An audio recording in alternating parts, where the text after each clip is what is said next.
Es un gusto saludarles a todos, muy buenas noches. Damos continuidad a esta tercera emisión de Noti7 y tal como lo habían anticipado mis compañeras y en los titulares, esta noche nos acompaña en el foro electoral de Noti7 Hugo Peña, candidato a la presidencia de la República por la Comunidad Elefante, a quien damos la más cordial bienvenida. Gracias por estar con nosotros, Hugo. Luis, un placer y un saludo a toda la audiencia de Noti7. Hugo Peña se postula a la presidencia, es un partido nuevo también, pero hablemos un poco de la trayectoria. ¿Quién es realmente Hugo Peña? Bueno, hoy, a mis 61 años, soy un hombre de familia, con 3 hijos, 5 nietos, 40 años de estar con mi pareja, un hombre extremadamente práctico, al que le gustan los resultados, que ha aprendido mucho de la vida y que Dios me regaló talento y con los años y la experiencia en el trabajo tuve la dicha de adquirir conocimiento y experiencia. Y ese triángulo es un cúmulo de posibilidades que me animan a poder participar y a poder gobernar este país, porque creo que con toda la humildad del caso y con toda la honestidad estoy preparado para cambiarle la vida a la gente. ¿Pero siempre creyó Hugo Peña en la política? Yo a los 33 años descubrí mi vocación. La vocación es hacer lo que me gusta y que me paguen por eso. Eso te da dos condiciones en la vida, Luis. Te da realización y te da felicidad. Y desde los 33 años, cuando yo descubrí que era comunicador estratégico, escogí a la política como el camino porque alguien me dio la primera oportunidad, que es de lo que adolece mucha gente en el país. Entonces me especialicé no en comunicación publicitaria, que es total y absolutamente distinta a la comunicación social y a la comunicación estratégica, sino que me dediqué a la comunicación estratégica específicamente en el ramo político. Y entonces cuando tú ya te metes a ese mercado, lo escoges porque no hay estrategas en el país. Y lo único que mi padre me decía hace muchísimos años es que uno tenía que ser fiel a lo poco. Eso quiere decir, fiel a lo poco es todo lo que inicia pequeño tiene que crecer. En Zacapa dirían, los ichocos desde chiquitos van creciendo. Así es. Así nacen las empresas, así nació mi vida, así aprendí de política, así entiendo el Estado, lo entiendo perfectamente, lo conozco como la palma de mi mano, conozco perfectamente el país y conozco la diversidad. Entonces, creo que estamos en una posición estratégica importante. Conocemos lo que está pasando y tenemos, creo yo, el carácter para poder decir que no a las tentaciones que hoy se presentan cuando uno está en el estado de Guatemala. Ahora bien, un estratega político que le ganó varias campañas a diferentes partidos y que llevó a la presidencia a determinados personajes, eso pues es sinónimo de éxito sin lugar a dudas en toda esta carrera, pero ¿qué pasaría ahora siendo candidato y no ganar la presidencia de la República? ¿Cómo lo tomaría Hugo Peña? Yo ya estoy ganando. Yo estoy ganando porque rompí el miedo a poner el rostro. Y eso para mí, ya el fracaso se quedó atrás. Lo peor es quedarse uno inmóvil. Lo peor es no hacer lo que uno aspira a que el país sea. Y yo aspiro a que los niños de Panzós, los niños de Senaú, que hoy estuve en una escuela, por cierto, de párvulos, un saludo a todas las maestras porque me pidieron que las saludara, estuvieran en las condiciones de desigualdad en la que están hoy en relación a mis nietos y a mis hijos. Yo quisiera que todos tuviéramos esas oportunidades. Entonces, para mí fracasar es no luchar por el intento. Aquí no se trata de ganar o de perder. Nosotros estamos haciendo nuestra lucha y vamos a seguir luchando y somos disciplinados y entendemos y comunicamos bien y la gente, y tenemos ruta estratégica y tenemos 4 formas de estar penetrando en la comunidad. Y esto es cosa de tiempo. La elección no se ha jugado. Esta elección no se ha terminado. ¿Sí?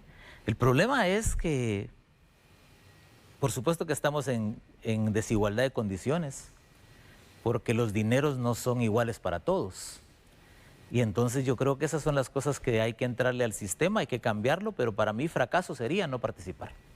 Ahora se presenta con Comunidad Elefante, que por cierto, pues con este atuendo negro que es el que los está caracterizando, y no sé si identifica un poco también a Hugo Peña con su forma de ser. Yo soy una persona de carácter fuerte, Luis. Por supuesto que con los años he aprendido a decir que no. Decir que no es la palabra más complicada que hay, porque probablemente la gente se molesta contigo, pero yo aprendí a decir que no, y para mí el negro es un no o es un sí. El país está como está porque somos grises. Incluso la parte constitucional, cuando uno revisa los artículos constitucionales, no son determinados ni prácticos, ¿no? Siempre dan margen a la interpretación, entonces cualquiera tiene la razón. Nosotros creemos que necesitamos recomponer el país y el negro para mí implica carácter y el elefante negro implica carácter. Si nosotros decimos que esto es lo que va a pasar, así es como lo vamos a hacer y lo vamos a cumplir, porque tenemos un nombre y un prestigio que proteger. Entonces, el negro es el distintivo de este servidor tuyo y de la persona que ojalá la gente se decante para estar Dios primero en la segunda vuelta en este proceso que viene. Hablemos un poco de las prioridades. A la hora de hacer gobierno, Hugo Peña, con Hugo Johnston, que es el compañero de fórmula, ¿cuál sería el tema prioritario en el gobierno de la comunidad elefante? Yo creo que nosotros tenemos 4 ejes importantísimos dentro del desarrollo estratégico de la comunidad. El primer eje es que creo que tenemos que ser un país de gente productiva. Cuando hablamos de la productividad como tal, eso enmarca muchísimas cosas. Eso es solo una sombría y de ahí bajan un montón de subejes en este caso que van a hacer y que va a permitir que la gente viva mejor. La gran necesidad de la gente hoy, y yo se los pregunto públicamente, yo les pregunto si no les gusta el dinero y además de eso, si no lo necesitan para poder vivir. Este país tiene una necesidad inmensa de tener dinero en la casa, porque necesitan tener dinero en la bolsa para poder tener dinero en el estómago y para poder tener alegría en el corazón. Eso hoy no lo tiene el país. Entonces nosotros hemos priorizado el eje de la productividad, porque de ahí depende el tema de la delincuencia común, el tema de la delincuencia organizada, porque si nosotros comunitariamente tuviéramos la organización estratégica en la comunidad, en cada municipio, con lo que cada municipio sabe hacer, este país fuera diferente. Y ahí te pongo un ejemplo sencillito. Por ejemplo, San Francisco el Alto. San Francisco el Alto encontró su vocación. Yo te hablé de la palabra vocación cuando empezamos a hablar de esto. Vocación, hacer lo que me gusta y que me paguen por eso. En San Francisco el Alto solo se dedican en el casco urbano a una cosa. Y a lo que se dedican es a producir textiles. La vocación es textil, lo convirtieron en industria, después en comercio, ahora lo exportan. ¿Sí? Se convirtió en un círculo perfecto de comercio, lo venden a través de una asociación civil, una cooperativa, recogen el dinero y lo reparten comunitariamente. Ese modelo es un modelo microfamiliar, no es macro, es microfamiliar, es casa por casa porque las condiciones de energía ahí no se dan. Entonces hay 3 máquinas Yuki produciendo 50 docenas de ropa a la semana que se juntan a la semana y se van a los Estados Unidos. Y todos ahí compramos las marcas más famosas. ¿Por qué? Porque desde San Francisco se produce. Ese modelo lo podríamos replicar en cualquier municipio, ¿sí?, en diferentes zonas. Almolonga es el otro ejemplo. Almolonga en Quetzaltenango solo se dedica a las hortalizas. Y si tú vas a preguntar por qué quieres comprar una cosecha de hortalizas, te dicen, regresa en el año 2028 y por ahí le tengo una su manzana de hortalizas. O sea, son municipios muy productivos que nosotros podríamos replicar en el país y eso podría ser la gran diferencia. Porque entonces ya no tendríamos que tener un presidente que crea que lo puede resolver todo. No. Necesitamos entender que el país es como una procesión. Y ahorita que acaba de pasar la Semana Santa, es como una procesión. La procesión de Candelaria, para ser más específicos. No la puedes levantar tú solo, Luis. Para levantar la procesión de Candelaria necesitas X cantidad de brazos. Es lo mismo el país. El país está diseñado para que tengamos un director, pero que ese director sea apoyado por los 160 diputados y por los 340 alcaldes. Tenemos que integrar la fuerza productiva del país en la parte política, tenemos que integrar a los empresarios, tenemos que integrar a los sindicalistas, tenemos que hacer una integración de país para ir desarrollando municipio por municipio, porque es más fácil que un alcalde haga su papel en la comunidad y rescate este municipio y este municipio a la vez. ¿Qué pasa si somos capaces de rescatar municipio por municipio?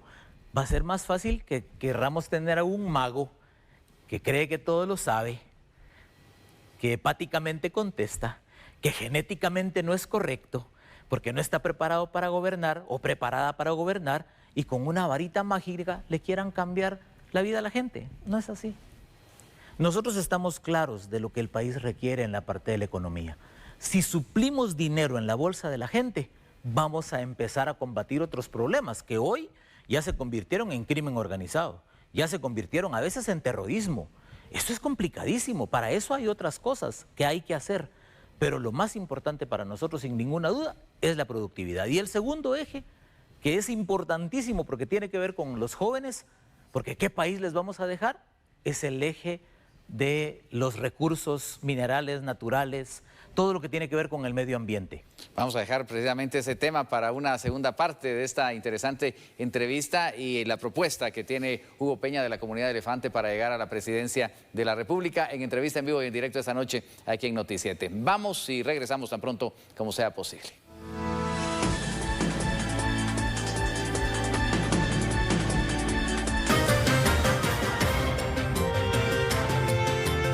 Quiero ver.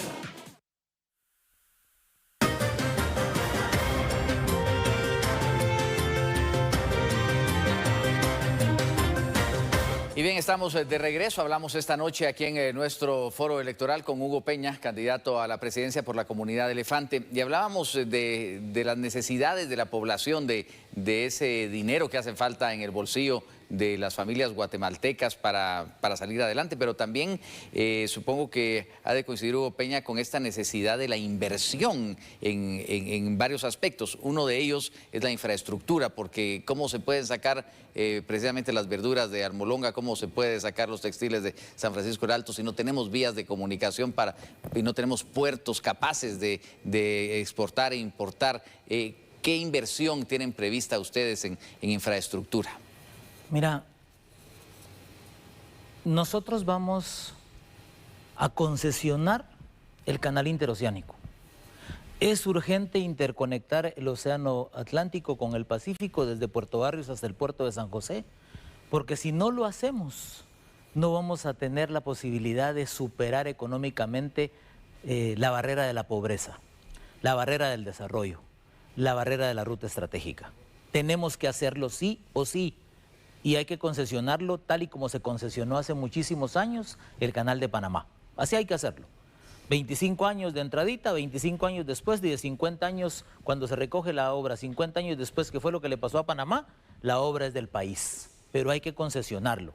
Y para eso hay que utilizar el artículo 40, que es el artículo que permite en este caso decirle a la gente, no tengan pena, aquí la obra viene y viene en corto plazo. Porque es el artículo de la expropiación. O sea, no hay para dónde porque es para beneficio colectivo. Eso nos va a permitir competir con El Salvador. Porque El Salvador está armando un gran puerto y nos va a matar el puerto de San José y el puerto Quetzal. Y allá arriba en Izabal tenemos los peores puertos del Pacífico, del continente. O sea, nuestros puertos lastimosamente no están hechos para eso. Y eso nos evita el desarrollo. Entonces el canal interoceánico para nosotros es fundamental, son 10 billones de dólares los que se necesitan para eso y hay gente en el extranjero y aquí en el país que están interesados en hacer esa inversión. Eso es lo primero. Lo segundo, dentro del Ministerio de Comunicaciones nosotros vamos a modelar el sistema de desconcentración financiera. Porque no podemos seguir decidiendo desde aquí, Luis, lo que pasa en Catarina San Marcos, lo que pasa en Concepción Tutuapa, lo que pasa en Morales Izabal, no se puede.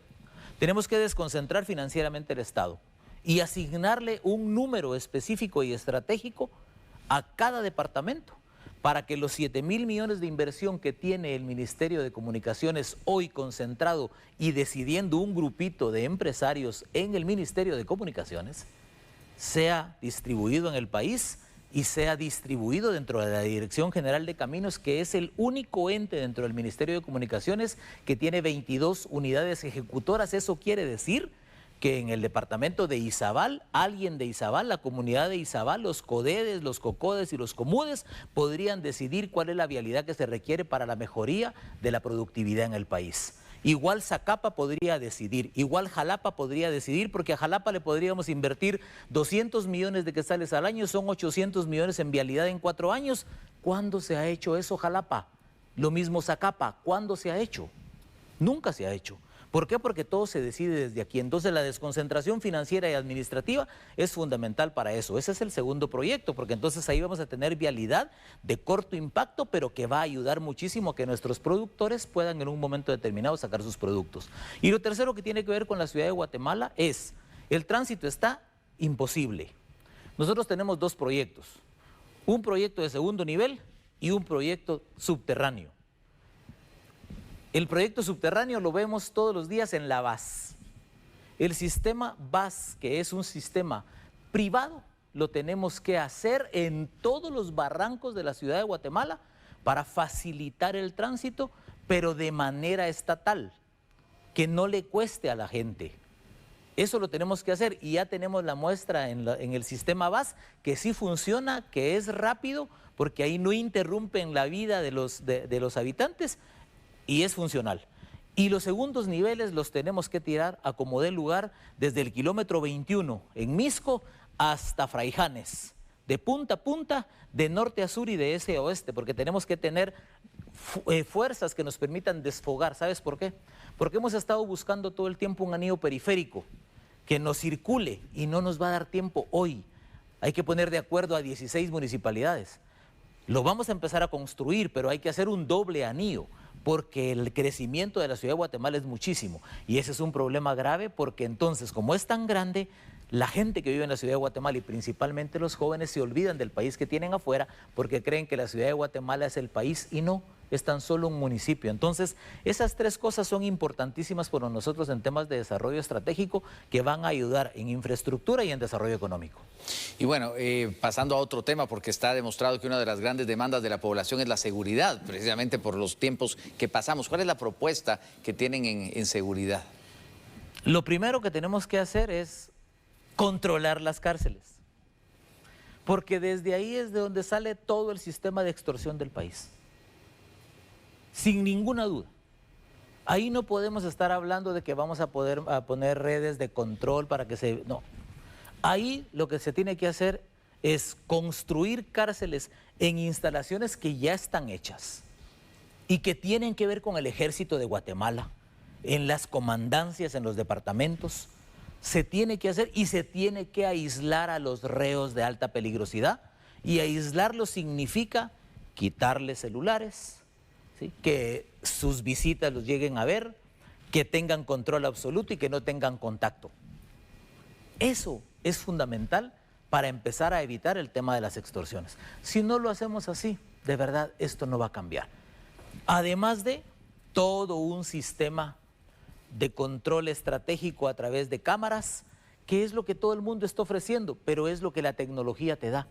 Lo único es que esas cámaras tendrían que tener un control del iris, del ojo, para poder identificar a la gente en cualquier cosa. Eso ya está en las tecnologías del mundo, pero nosotros no los podemos poner aquí de acuerdo. ¿Por qué? Porque muy probablemente el crimen organizado ha estado dentro del Estado por los últimos años. Y eso es lo que tenemos que combatir. Son 2 cosas fundamentales y básicas con lo que vamos a minimizar los temas. Pero el trabajo de fondo es la multidimensionalidad desde la forma como se ve.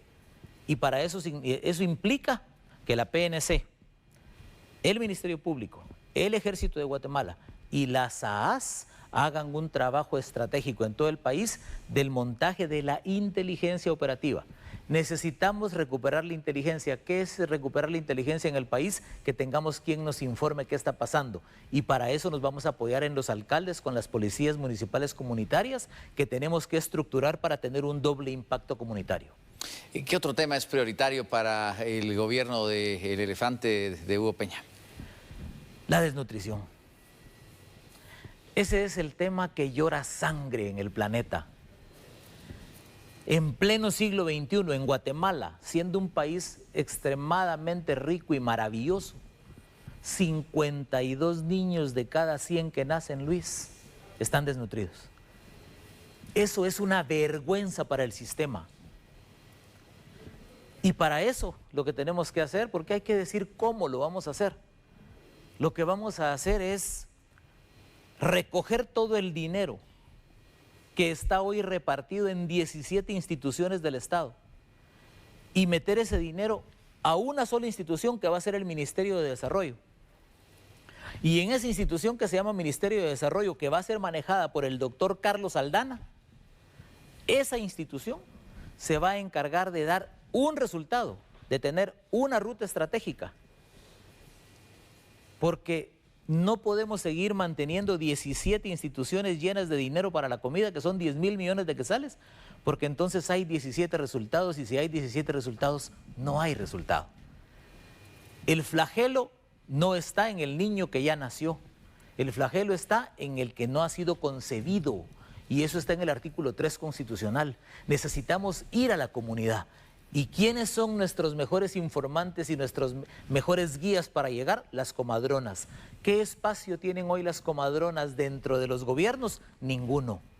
Aquí en el gobierno elefante ellos serán nuestro primer eje de información para saber en dónde está la niña abusada por su papá, por su hermano, por su abuelito que quedó embarazada y a la que tenemos que cuidar desde el momento que concibe. Ese flagelo, si lo hacemos así, lo vamos a controlar. Y que me perdonen los niños que ya están desnutridos, pero aunque los engordemos, no van a poder nunca recuperar sus capacidades. Pero sí necesitamos detener urgentemente el flagelo. Pues muchísimas gracias, Hugo Peña. Hay tantos temas que podríamos abordar, pero ha sido interesante este contacto para pues tener una idea por dónde se enfilan ustedes, por dónde están haciendo su propuesta, que por cierto los tiene pues muy activos en todo el país y con diferentes acercamientos con la población. Así que muchas gracias. ¿Hay algo que agregar para despedir? Luis, primero, muchísimas gracias. Y pueblo de Guatemala, voy a utilizar el espacio de Noticiete un momentito nada más para decirles lo siguiente. La comunidad elefante es un movimiento nuevo que no se parece a ningún otro movimiento porque nosotros aquí no estamos en la discordia entre personas. Nosotros como los elefantes estamos buscando la unidad del país. Necesitamos convertirnos en una manada, que caminemos juntos y que integremos intereses. No importa los intereses que sean, este servidor que está aquí ha demostrado que tiene la capacidad de dar resultados y tiene la capacidad de integrar los intereses de grupos para poder ponerlos al servicio de la gente. Bajo ese fundamento yo lo único que les pido es, no somos lo mismo, no representamos lo mismo, tenemos propuesta, somos el partido de la propuesta, no somos populistas, les estamos diciendo cómo vamos a hacer cada una de las cosas que tenemos. Y lo que les pido es disculpas a ustedes por lo que se han equivocado los otros políticos. Esta es una nueva clase política que nosotros queremos renovar, con la que queremos salvar vidas. Queremos que nos recuerden porque salvamos vidas y no porque seguimos matando gente. Dios los guarde y ojalá que el 25 de junio, cuando estén frente a la boleta, se recuerden que el elefante camina y que el elefante caminando puede salvar muchísimas vidas. Muchísimas gracias, Luis. Gracias, Hugo Peña, por esta interesante entrevista, candidato a la presidencia de la República por la comunidad elefante, con lo que estamos dando continuidad a esta serie de entrevistas en nuestro foro electoral en este proceso 2023. La pausa aquí en Noticiete, volvemos con más.